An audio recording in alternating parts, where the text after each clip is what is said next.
Morning, Mr. Davis. Good morning. May it please the court, Michael Davis, Assistant Public Defender here on behalf of Ms. Maltez.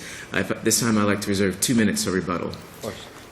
There are two issues in this case. The first issue concerns the testimony from the victim, Ms. Gayles, that she wouldn't sexually harass someone and thereby subject herself to disbarment and dishonoring the work of her immigrant parents. I mean, that testimony was... If I was a trial judge, I probably would have sustained that objection, but does it make any difference? Yes, Your Honor. Why? Well, in this case, credibility was the central issue at trial. Here, Ms. Gayles, the victim, alleged that Ms. Maltez had stolen checks and actually forged a signature and then cashed those checks at her job. Ms. Maltez gave a completely different story, and in her story, she claimed that the money was actually given to her and that the money came as part of a sexual harassment thing in which Ms. Gayles gave her the money. That's not what she said in her signed statement, is it? That's not what the defendant said in her signed statement. Yes, Your Honor. Yes, Your Honor. She did say that, and the statement was actually, and Judge Fernandez is referring to the statement wherein she talks about that she needed the money to pay basically for her grandfather's surgery. But she testified at trial that the only reason why she wrote that statement was because Ms. Gayles was an attorney, and because Ms. Gayles told her that if you write this statement, I can get the money back from the bank, and if I get my money back from the bank, then I won't press charges. So at trial, we actually explained why she actually made that statement. So when you look at the case on balance, you have Ms. Gayles' word against Ms. Maltez's word. And so then when you have the judge then allowing the victim to sort of go on a monologue that she did not sexually harass her, which is where it should stop, and that she then is able to then say, if I were to sexually harass her, I could lose my bar license. And then... Mr. Davis, if I can ask you, it seems the defense was, hey, I was being sexually harassed and I was getting this money pursuant to the sexual harassment. Wasn't that the defense's kind of position? Yes, Your Honor. Now, so is the complaint that the victim jumped the gun by testifying in the case in chief about that? I mean, no, Your Honor, because, you know, in opening statement, we do bring out the fact that there was sexual harassment in this case. The complaint is that she embellished by talking about her parents, the fact that they were immigrants, and so on and so forth, and that she might lose her law license. That's what you're complaining about, right? Exactly, Your Honor. In this case, it was sufficient enough for her to say that, no, I did not sexually harass her. As a matter of fact, then she went a little further to say, I've never been accused of sexually harassing everyone. There's never Wouldn't that have been fair, though? Your Honor? Would that not have been fair? To make that statement. Yeah? Yes, and she actually makes those statements. So then not only does she deny the allegation, she then goes on to say that I've never been accused of sexual harassment. There's never been a suit against me for sexual harassment. And that honestly is where it should have stopped. The problem in this case is that she's actually allowed to go on this monologue where she essentially tells the jury that, you know, my parents are immigrants. My mother cleaned houses to put me through law school, and my father cleaned pools so that I can go to law school. And I'm the only one who got any more than a GED in my family. I understood all that, but the state's duty now is to show that there's no possibility that that testimony influenced the juror's verdict. Is that correct? Yes, Your Honor. And if I can address that. So if you can understand, like, the effect of the sympathy, right? When there's a credibility issue, whereas one person's word versus another, and then statements that arouse sympathy for the victim are brought out during the trial, you know, that tends to help the jury, and it tends to tip the scales of credibility in favor of the victim, and that's the problem in this case. So the victim then is allowed to talk about her family's immigrant status,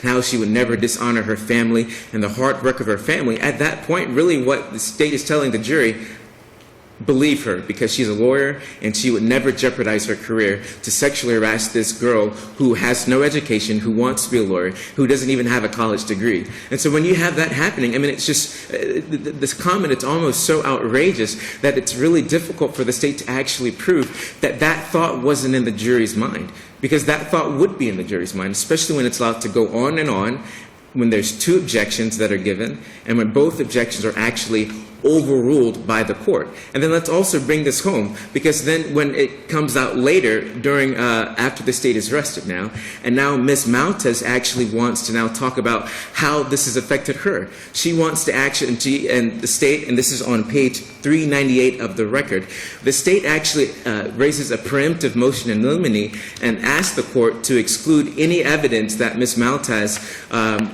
became suicidal and was actually, put in the hospital because of her suicidal thoughts. And the state actually argues that it's inadmissible because it would arouse the jury's sympathies. So here you have the state actually being allowed to elicit evidence that arouses the jury's sympathies for the victim, but then the state then is allowed to then turn around and say that, well, but you can't talk about and you can't now mention things that would possibly arouse the sympathies of the jury. So this is one of those cases where the statement was not kosher.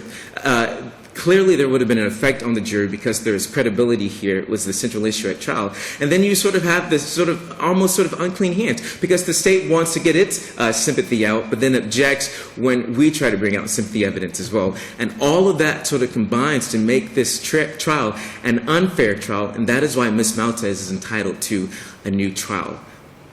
If the court has no further issues, I'd like to reserve the remainder of my time for rebuttal. We have a lot of issues, but I don't know if we have any more questions or not, though. Okay. We'll give you 4 minutes for rebuttal. That's what Thank you. have.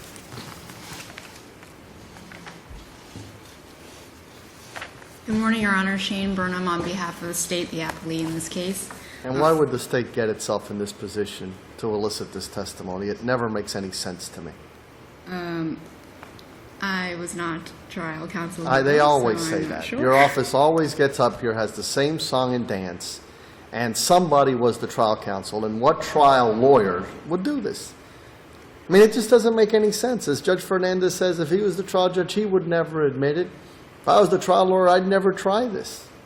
Why would you create these issues for appellate review? Or Well, tell us best, how is this possibly admissible in trial?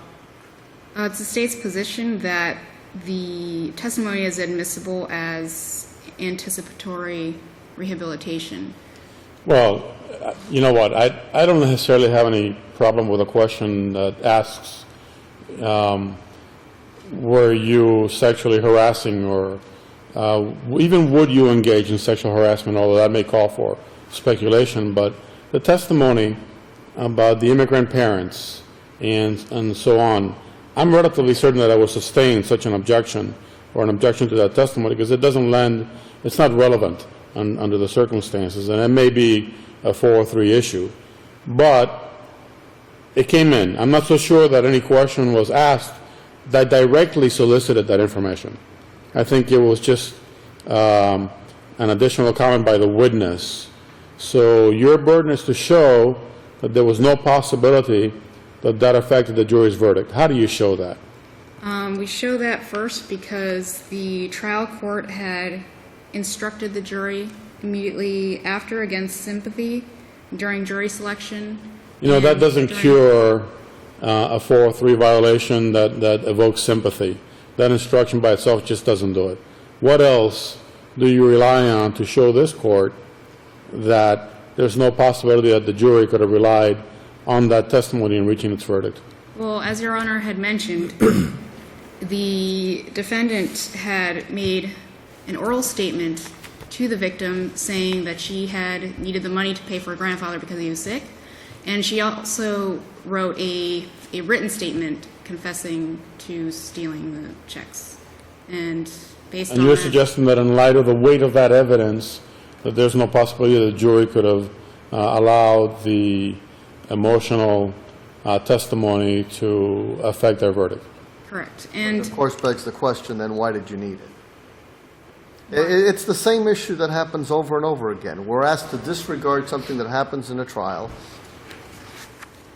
You know, it's no different than the comment by the police officer on the right to silence, and then the state comes to their song and dance again, telling us that it could not have possibly influenced the verdict and so forth. And the cases are now becoming legion from the Florida Supreme Court, telling us that these are reversible.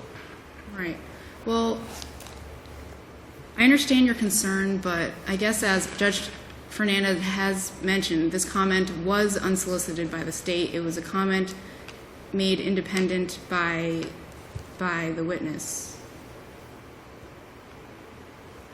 Of course, that tells us the lack of preparation, because when a prosecutor or a lawyer or a defense lawyer asks a question of a witness, that lawyer presumably should know the answer to the question if they properly prepared the witness. But I'm maybe Perhaps. assuming too much. Perhaps. If this court does not have any other questions, the state will. Thank you. And if I could just say real briefly, like Your Honor is correct that it was unsolicited, but let us also remember, though, that this was a practicing attorney, I believe, for 19 years. So the person that actually volunteers this was another attorney. So that just sort of Well, and adds. And what happens with unsolicited testimony, because I've been in a courtroom when I've received unsolicited testimony as a trial lawyer, if I think it's a problem, I might call a sidebar and ask the trial judge to strike that testimony to cure the record. And I've done that. Exactly, Your Honor. So, I mean, you have that mistake, too, but another view of this is, let's realize this was not an unsophisticated witness that was making this statement. I don't buy that, because an attorney that's practiced in foreclosure defense or real estate or whatever isn't necessarily going to be up to date on criminal law. And this is a very personal case for that witness, obviously, for the allegations made and because of the theft. I'm not sure that we could really rely on that, so. Well, yes, sure. Yes, Your Honor. So then let's focus on what's the issue here. You know, credibility, again, was the central issue. It's only one issue. Credibility? No, the testimony about the immigrant parents, was there any possibility that the testimony about the immigrant parents affected the jury's decision? Well, If the answer is yes, Yes, Your Honor. then it's reversal. If the answer is no, then it's affirmance. And if I understand your question, if you can ask the question again, Your Honor. You're asking if there is a reasonable possibility that it I could did it in affect the reverse. Yes, Your Honor. Yeah. And then we asked Your Honor to reverse. But if I can... No, I asked the question in reverse. The question is there a reasonable possibility that the testimony affected the jury's verdict? That's the Yes, question. there is. If And the I- answer is yes, then we reverse. If the answer is no, then we affirm, correct? Exactly, Your Honor. That's all that it But boils down to. the evidence Yes, sir. against this lady seems pretty overwhelming. Well, yes, I Your mean, Honor. apparently it was her handwriting on the other person's checks. She deposited them. She confessed to writing the checks. Well, And I think that's where your problem is. respectfully, no, Your Honor. And actually and we raised this as a second issue, but we don't want to go too much into it. We'll rest on our brief. But the second issue actually concerns the evidence of the bank not returning her money because they concluded, based off their internal investigation, that the signatures You on were the trying check to actually offer matched her. hearsay and suggest that the hearsay should have been admissible because some opening of the door by the state. Yes, Your Honor. But so that's what it goes to that. But And if I I- don't buy that for 1 second. And if I can just give an example of, for example, of inconsistencies in Ms. Maltez's testimony. So, for example, when you look at page 251 and 252 of the record, when she's given the account of the confession that you guys are recounting. You guys, what is this? I'm sorry, Your Who Honor. That the are you court- guys? I apologize, Your Honor. Mr. Davis, That the court is referring we to. don't refer to you as you guys. Thank you. Yes, Your Honor. But if you look at page 250 through 252 of the record, when she gives her initial version of how this occurred, she initially says that the police left, and that is when Ms. Maltez then gave the alleged confession. But then when she comes back on cross-examination on page...